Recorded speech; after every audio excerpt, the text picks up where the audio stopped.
ఏమండి ఏడుస్తున్నారా? లేదు, ఏడుపు ప్రాక్టీస్ చేస్తున్నాను. ఇన్ని కష్టాలు పడేది మనం కలిసి సుఖంగా ఉండడం కోసమే కదండి. మంజు, నిజంగానే చెప్తున్నావా లేకపోతే నా చేత బాగా వంట చేయించడానికి చెప్తున్నావా? అదేమాట అండి, నిజంగానే అంటున్నాను. నేను ఆ రోజు కోసం ఎదురు చూస్తున్నాను. అప్పుడు నేను ఎవరికి భయపడకుండా నిన్నిలా దగ్గరకు తీసుకుని మంజు మంజు మాట్లాడవే మంజు. ఎంత ధైర్యం నీకు? కాలు జారితే మాత్రం నా మీద పడతావా? కాలు జారడం ఏమిటి? కావాలనే పట్టుకుంటేను చెంప పగల కొడతాను. నా చెంప పగల కొడతావా? అవును. ఒకసారి వెనక్కి తిరిగి చూడు, నీ పరిస్థితి ఏమిటో. నా పరిస్థితికే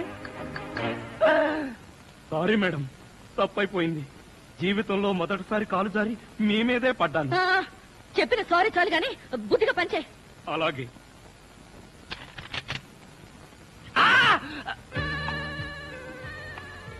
నీ గ్రాఫ్ ఏమిటో నాకు అర్థం కావడం లేదే. అర్థం కాకపోతేనే మంచిది. నువ్వన్నీ విచిత్రంగా చేస్తావే. ఈ మధ్య చేయడం మానేశానండి. కాలు జారి అక్కయ్య మీద పడ్డావా? ఆ పడేదేదో అలాంటి పెళ్లి కాని పిల్ల మీద పడొచ్చుగా. అదేంటి పెళ్లిని వాడి మీద పట్టావు అసహ్యంగా? మీరు భలేవారండి. మీద పడే ముందు మీకు పెళ్ళయిందా అవలేదా అని అడుగుతామా? కాలు జారుతుంది, పడిపోతాం అంతే. నేను నిన్ను స్టడీ చేస్తూనే ఉన్నాను. అయితే దొరికిపోయానా? దొరక్క ఎక్కడికి పోతా? అయినా కవ్వించే ఆడపిల్ల ఎదురుగా ఉంటే నీకెప్పుడు నోరూరలేదా? ఆడపిల్లని చూస్తే నోరూరలేదు గాని అల్లపచ్చడి చూస్తే మాత్రం 4-5 సార్లు నోరూరింది. నీ ఊరగాయ రొమాన్స్ నువ్వు.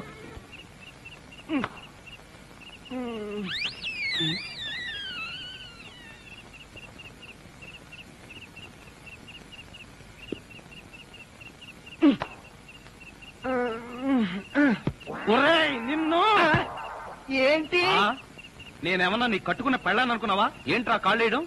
ఇంకొకసారి నా మీద కాలేసావో 2 కాళ్ళు విరిచి పొయ్యిలో పెడతాను. పడే.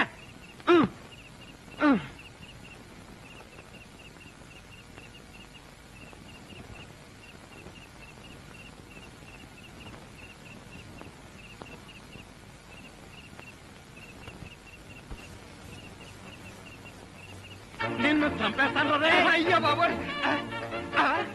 ఏం జరిగింది? ఏమీ జరగలేదు. మరి నా కళ్ళజోడేది?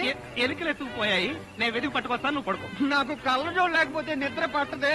కళ్ళజోడిస్తే ఇక్కడ ఘోరమైన ప్రమాదాలు జరిగిపోతాయే. పడుకుంటావా కళ్ళలో కారం కామంటావా? బొబ్బుంటాలి.